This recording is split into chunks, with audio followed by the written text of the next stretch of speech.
So I am trying to constantly improve and fill in the gaps of knowledge and area that I need, because it's one thing to do the work, it's another to build and lead a team, to create a culture that is successful.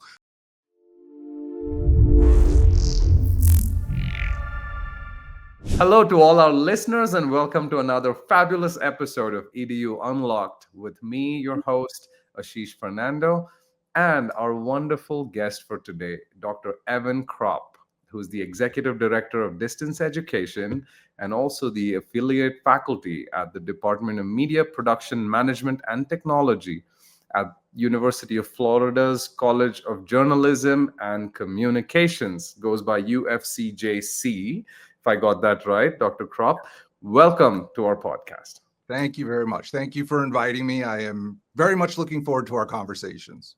Fabulous. We have a lot of people in our audience who are in the field of creative media, journalism, communication. We hear very less about those topics on our podcast. So I'm just happy that you're here. Most of it these days has been technology. We've been talking to a lot of CIOs, AI, everybody's talking AI.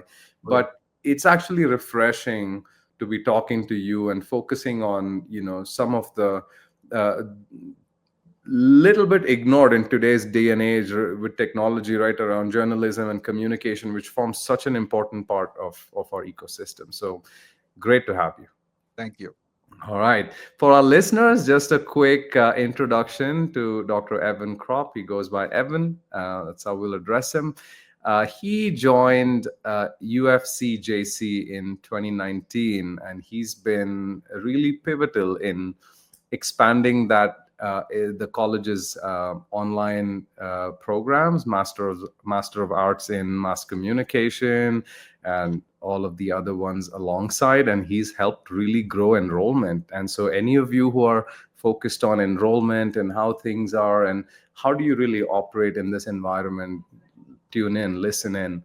Prior to UF, Evan also served as the Associate Dean at Southern New Hampshire. So again, good experience with a large online institution, mostly online, I should say. Southern New Hampshire is also doing a lot now, physical on campus. But there he managed both the grad and undergrad communication programs. And he also was at Reinhardt University and University of Georgia. So a lot of professional experience coming in. And I think it goes beyond just education. It's about people management, about building programs and scaling them, and how do you sell them to the market. And entrepreneurship, I would say, is kind of the underlying theme there. So looking forward to talk about all of that. Excellent. Let's dive in. I'm excited to get going. All right. So I love to ask our guests this first question all the time. Why education? Why are you not a pilot or like an engineer somewhere? Why are you in education?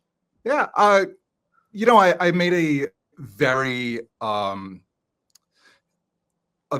well-informed, I hope, decision to go into education. I graduated with my bachelor's degree in communication. I wanted to go into the communication field and ended up with a job in marketing. And, being young and, really going for the gold with my career. And I said, I'm just going to delve in and keep going. And I did that for about a decade. And I worked for small businesses, multinational corporations. I started my own businesses and ran those for a while. And we had a recession here in the United States in the early 2000s. And I kind of sat back, and that was the first time in my lifetime that I had experienced that. Maybe had a little bit of a false belief that the trajectory was always straight up, the economy was always straight up, and there weren't these dips. And when we dipped, I went, uh-oh. And I sat down and I said, what do I want to do with the rest of my life, with my career? Where have I been so far? Now seems to be a good time to pivot. And, I really worked on making money before. I wanted to make money for myself. I wanted to make money for my companies. And I decided that wasn't my purpose in this world. And I really wanted to give back. I really wanted to be able to impact people. And to do that, I thought the field I love, communications, was the place to do it. So I went, pursued my master's degree, my PhD degree, and then started off as an assistant professor and worked my way through academia, which I've fallen in love with. And I'm so happy with the decision that I was able to make. And any industry or field has its pros and cons, but really doing work that you make an impact on people is really fulfilling. That's amazing. It's so well said, and I get why. And this is I feel like there's a common theme of the love for education, students, and helping people grow. I kind of felt that in what you said, and that's amazing. How much has communications, you have an education background in communication, how much has that helped in your role as the director leading this effort, versus just experiences you've gained at Southern New Hampshire and other places? Like, how would you weigh each of those? Because I'll tell you why I asked this. Like, me personally also, I did biotech. I'm doing something totally different today, but people tend to think, oh, you're doing something completely different from what you studied. And I'm like, no, there's so much I've gained from there, the rigor of doing things and things like that. But my experiences in my company have had a different effect, also very useful effect. So for you, what do you attribute to your success in your role right now? Yeah, I mean, I definitely lean on my education. I also lean on the contacts I've made at all of my different institutions along my journey as well. And you know, for me, I am working specifically in the College of Journalism, and I was the associate dean of the communications programs at Southern New Hampshire, and working specifically with students who want to study and go into a field that I understand, that I have studied, that I've done a little work in, and for me, I can make better informed decisions, but I can also be a part of the conversation. So I sit with my faculty and we talk about curriculum. I can have a voice there. I know what our journalism curriculum should be. I keep up on all of the news in the industry. So I keep up on the online news, I keep up on the education news, and then I keep up on all of the journalism and communication news. And that really allows me to connect with people better. So I do a lot of faculty hiring, a lot of faculty training, so I can talk to them very specifically about the way that they want to deliver content to students, weigh in sometimes on which content is more appropriate. I'm not, perfectly the expert in every area because the field is so diverse. But I'm also able to speak the language, so I can go out and find the right people to connect with those that I'm working with who do have the information that we need. So I've been fortunate that I get to stay in this little ecosystem of communications and journalism and use all of my skills really to their full advantage. I love it. Well said. And I'm sure your people love working with you, because with all that education and experience in communication, I'm sure you're a really effective communicator when it comes to a Well, team setting.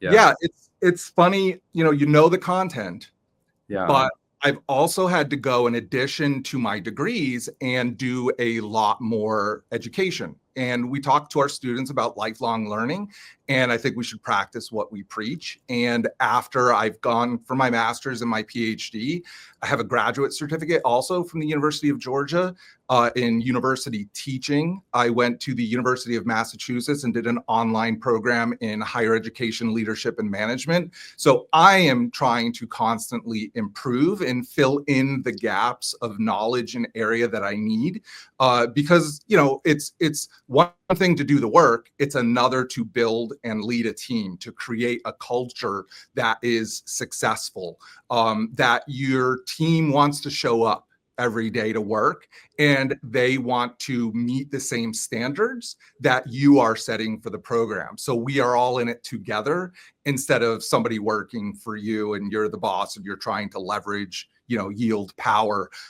That's not my approach. And I also have here at the University of Florida been very blessed that they've invited me to take a year-long leadership training program that only 20 people from the whole university get to do every year. And it's been fabulous. And the development that you learn there and you take directly into the workplace is invaluable. Yeah, that's pretty awesome. I mean, the fact that you're in a place of education, you're helping the education, the industry as a whole, and also getting to learn so much at the same time. That's fantastic. What do you attribute a lot of the success for UFCJC's online programs? I mean, you guys are seeing triple-digit growth. Where does team and the people sit in that list of uh, not things, I would say items that you say are most attributable to success, and what are two others? I'm sure team is there, and you already mentioned them and the people, but yes, talk to us a little bit about that. Yeah, I mean, people definitely play a big role. When I arrived at the University of Florida in 2019, the graduate program, it's 100% online that I came in and took over, had about 185 students in it, and it had been in existence for 7 years. And it had a few iterations early on, as I think most online programs do, as they're trying to figure out how to get launched. When I got here, there were a few programs, a few people, but the systems all really needed to be refined. The processes, the way we do the work, who's doing the work, what their knowledge and expertise is. So the people have been very important, and we've grown our team from a team of 4 full-time to right now we have a team of 13 full-time staff. We've grown from 185 students. We hit a peak of 950 before we actually stopped. And I went up to our dean's office and I said, listen, we need to have a conversation that most universities are probably not having. And, we don't want to be the online behemoth of journalism and communications. We don't want to just churn out graduates. We really want to churn out people who are going to go out and succeed, and the students that are going to come back and make us look good as well. And one example of that, I was at a recruiting event. I go to a lot of the journalism associations and communications associations, and we'll set up tables and we kind of take turns going out in the field because I like to hear directly from potential students and other people. And I was at my table one day, and the recruiter for ESPN walked up to my table and he said, hey, nice to meet you. Do you have any students here at the event? And I said, yeah, actually, we have about 8 undergraduates at the event. He said, okay, find them and send them all over to me. I want to hire them all. And I was, excuse me? And he said, yeah, he goes, the graduates from your college are so well prepared for the workplace that we want them. And, that's a huge compliment, not just to me, to the efforts of everybody that has been working here in the college and working with the students for so long. So the people are really important. The people that you're engaging with, your students, your staff, the culture that you build around the people. We also have about 80 faculty members in the program.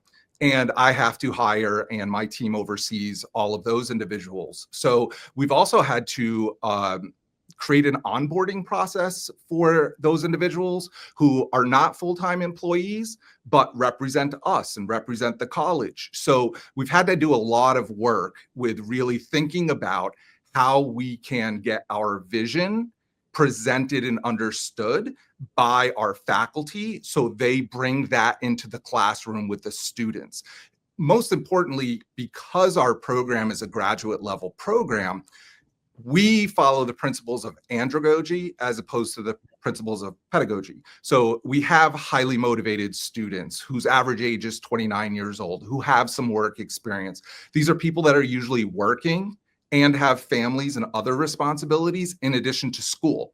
So at the undergraduate level, where we may be looking at students and saying, you got to meet this deadline, the 6 p.m. news isn't going to wait for anybody. That little red light and the camera goes on. You can't say, oh, I'm sorry, I'm late this week, right? You have to be on time. So at undergrad, we teach that, but at the grad, we teach it more professionally. So it's really nice to have faculty that engage as colleagues with the students.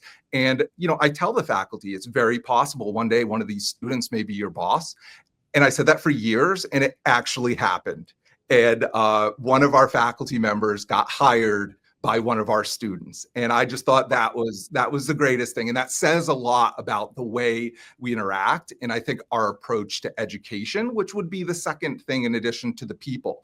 You have to not just offer classes, you have to let people know that you have built a vision and you have built a program that is an opportunity for individuals and that you make it customizable. And I think the students, so we have the people internal, and then I'll put the people students into a little bit of a different category.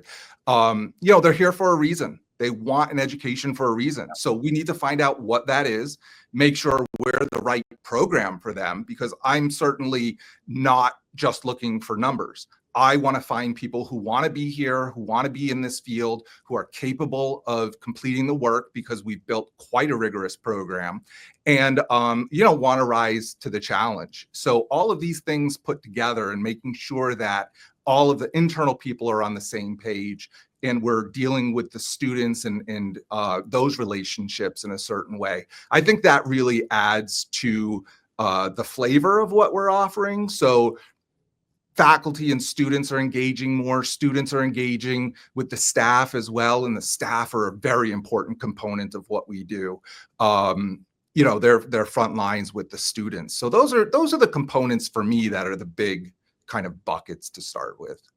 I love it. Thank you for explaining that for our listeners. Very important.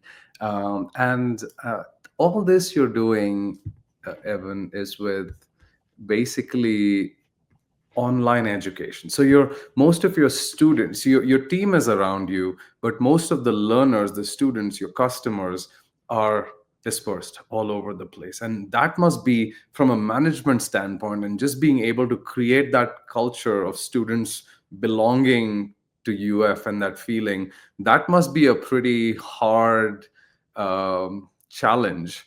How are you all solving that? It is a big challenge. And a lot of this are problems that have not been solved, or challenges, not problems that have not been solved. So actually, my team is geographically dispersed. So my staff live in 6 or 7 different states. We're all over the United States. So my team, I manage remotely, as well as the students remotely. So for us, it works pretty well, because our staff can learn to empathize with those students. What are the advantages of studying online? And, what are, let's face it, some disadvantages? And one of the disadvantages is having students feel like they're part of your college or part of your university, that they're connecting. They're not just showing up to take classes and you give them a piece of paper and they say goodbye. At the University of Florida, we have what we call the Gator Nation. And people want to be part of the Gator Nation. And so we kind of open arms embrace people to come in and be part of that. And it's really important because it's also a big part of our brand. And some of our students, believe it or not, they'll tell me after they've been in the program, I'll say, why'd you choose our program over all of the others that are out there? And today there's certainly increasing competition in the marketplace. Sometimes they say, I just wanted to be part of the Gator Nation. And I'm at work and everybody else in my office is a UF grad and I'm not, and I feel left out. And I go, well, that may not have been the best reason to pursue a graduate degree, but I hope you had some, you had some academic reasons behind it as well. So yeah, I mean, lots of trying to get people feeling like they're part of the university and a participant in the program. At my former jobs, there were efforts that we undertook to try and build community. Some of them we had some little success, some of them didn't work out so well. Another program that I had done some consulting with had this idea to build like a big central community for all the online students. That didn't go well either. I think it's a big unanswered question right now in higher ed as more and more students move online. Yeah. How do we keep our culture and how do we make them feel part of what we're doing? Here at the University of Florida, the undergraduate programs are centralized. So those are run out of a central office called UF Online. And then the colleges, we handle the graduate programs on our own. Well, the undergraduates actually negotiated with the university, and the online students did not have access to many university offerings. So the gym, for example, or the free bus pass that you get, or the ability to go to football games and get a football ticket. That's really important for people too. So they negotiated a deal with the university where there was an optional fee package for online students, so they could have the same advantages and the same opportunities as the campus students. So building more equality will help us build and engage with the students in that way. And, research shows that your students are generally, you're online, your students can come from all over the world. We typically have students from all over the world. About 65% of our enrollment is from within the state of Georgia, or not Georgia, Florida, sorry. Yeah. I went to the University of Georgia, so that sticks on so they're here, they're around, they know us, they're familiar with us. So we have a little bit of an advantage from that perspective because we can do things. We can invite people to campus and know that they're not too far away. We have a fair number of undergraduates who've graduated and stayed in town, and we can engage with them as well. So we have a little bit of an advantage over others, but I would love a solution. If any of the listeners out there have it, or ed tech startups have pitches, I think that's a big need right now across online education. Oh yeah, you're going to be inundated with edtech startups reaching out to you now. My phone usually doesn't stop from all the salespeople. Now it's really going to ring. Yeah, there are so many solutions out there, and everybody thinks theirs is a good fit for the institution. But every institution's a little different from the other, right? So just getting through all of that noise to find your signal on what works, what doesn't, and what really gets students to connect using technology or whatever else. That's such a hard problem, but also an interesting one. Challenge, rather, like you said, not a problem. But that's amazing. And talking about that, a lot of people have, in my opinion, it's a false notion of online education not being at the same kind of level playing field as traditional higher ed in terms of being able to give that level of education, skills, and competencies and things like that. I work with some of the largest online universities, and I'm seeing the students who really want to get something out of it get a lot more out of it in some cases than traditional. I want to get your perspective on that. I think it's interesting, the evolution of online education and what the general public thinks about it, as well as students and employers, most importantly. And, a decade ago, when higher education was just kind of picking up steam with the online programs, a lot of the students would say, oh, is my degree going to say online? Is it the same degree as on campus? And they'd have this concern that, it's going to say University of Florida online program, and it's not going to be as high quality or as useful in the marketplace with employers. And that's not the case anymore. I think people have really started to understand that you can have a really high quality online program. I remember when we first started building the communications programs, I would have people say to me, public speaking, Evan, how are you going to do public speaking in an online class? And I go, well, that's fine. What we are all doing now is public speaking through Zoom or Teams or whatever platform that we have, because we're not always geographically, physically in the same location. So there is speaking skills that students need to acquire. I've seen wonderful ed tech solutions where students can actually view an audience and they'll get eyeball trackers on the student, and it'll tell you, did they make eye contact? How often did they move and speak? How many hand gestures did they have that were too many? And, as we get more into this and we get more and more tools, we're able to do so much more. For me, though, I think that there are a few distinct differences between online and on campus, face-to-face education. I don't dare to say one is better than the other. What I always say is one may be better than another depending on the student's learning style and preferences. There are simply some students who will not succeed online. There are Yeah. some students that won't succeed on campus and would do better online with more freedom and, being able to email the professor and get an email right back. As an administrator in my administrative role, I can go into a classroom. We use Canvas as our LMS. So I can go in and I can see what my faculty members doing, and I can coach them, and I can look and say, hey, why did everybody get 100 on that last assignment? Like, that really shouldn't happen. So are you not being careful enough grading? Are we not making this rigorous enough? Do we need to provide more resources? Like, what is the answer? So it allows us to work as a team to then benefit the student. One of the initiatives that we undertook here, and I was so excited when I got here, and I found out that the state of Florida had put out a mandate that all of the state universities had to get Quality Matters approval, certification on all of their classes by the year 2025. And we have 80 plus classes. And I built out an entire instructional design team. I went out and I talked to independent contractors. I talked to different departments within the university. And I said, you know what, the best way to do this is for me to build my own team. And over the last few years, we spent over $1 million hiring a team, reworking all of our classes, getting them through certification.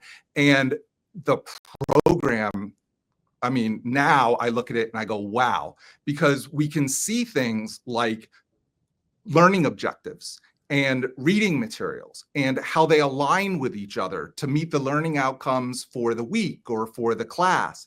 Sometimes, our faculty members, I don't want to speak bad about anybody, but I'm going to make a generalization and say that most faculty members are experts in their field, become faculty members, become researchers, and move on through that. They're really not taught teaching.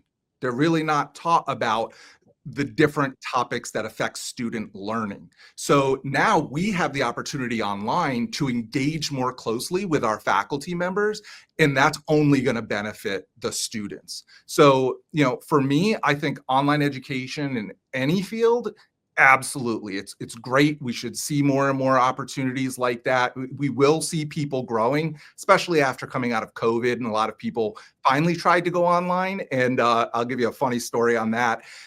Pre-COVID, around the building, I would hear a lot of faculty members say, I would never teach online. Online education's not as good as face-to-face education. Well, when everybody got forced to go home and do that emergency remote teaching during COVID, and then we recalled everybody and we said, okay, campus is reopened. Everybody needs to come back from wherever they are. A good percentage of the faculty said, can I just stay where I am and teach online? And I almost rolled out of my chair laughing, because I'm like, these were people that didn't want to teach online, now have taught online and see that it can be effective, so they want to continue doing it. So I think from the student perspective, that's only better and better as the faculty become accustomed to how to teach online and what the differences are. The programs are going to continually improve, and that's only going to benefit the students. Fabulous. Thank you so much for that response. A few what's one rapid fire questions. So these are all like what's one questions, right? What's one skill you think every online educator should master? Oh, time management. Yeah. Absolutely. And more and more universities are filling the online teaching spaces with adjuncts. Everybody's got a different model. There's some that only use full-time faculty, some that use adjuncts, some that do a mix. But when you have very busy people, whether they're full-time faculty members or coming out of the profession and teaching on the side, everybody needs to learn better time management skills. There's a lot of work to be done. How do we prioritize? When do we do it? And especially in education, because the way we build our programs, for example, is that you're going to put in an assignment, you're going to get feedback. You're going to put in an assignment, you're going to get feedback. If your faculty member is not giving you feedback, that's a problem. Why isn't the faculty member giving you feedback? They're too busy at their job. They're too swamped with too much other grading. So for the faculty to have time management skills that are really strong does rub off on the student experience and does help the students succeed. That was totally not a rapid fire response to your rapid fire question. That's completely fine. I mean, you're passionate about it. What's one technological tool other than Zoom that you think is indispensable for distance and online learning? I mean, everybody's going to say AI right now. And, it's the hot topic, but we are seriously looking at AI. We don't in our program right now have any formal rules against using AI in the classroom. I don't believe that we should be running away from an education perspective from AI. I've had conversation with my instructional designers who've heard from faculty members that, the students are doing these, written assignments in AI. And in some cases, it's not okay because we really need to see them. I always say learning happens in two places. Learning happens first when the students read, watch, listen to the instructional resources that we provide them. Then when the instructor grades, that's their second opportunity for feedback there as well. So with AI now, we can do all sorts of really cool things. And we can, for example, we're using it in instructional design. And we'll take our assignment instructions and we'll write out our assignment instructions with our instructors. And then we'll put it through AI and we'll make sure they're just perfectly clear. We'll build a grading rubric. We'll put that through AI along with the instructions and everything else, and it'll fine tune our rubric for us. So we don't want to do what we're telling the students not to do and just use AI and just replace all of our work, but we want it to supplement and be a tool that we could use to enhance the work that we're already doing instead of replacing a lot of the things that we're doing. And it's been quite fun.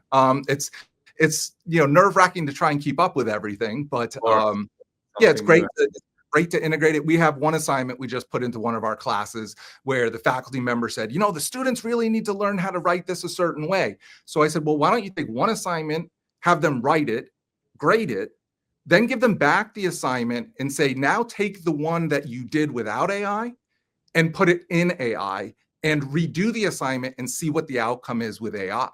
And then you can learn what are the differences. How did this clarify, or how did this add more information, whatever it may be. So we can actually teach them how to use the tool effectively instead of using it as a shortcut. And I think that's the biggest concern people have.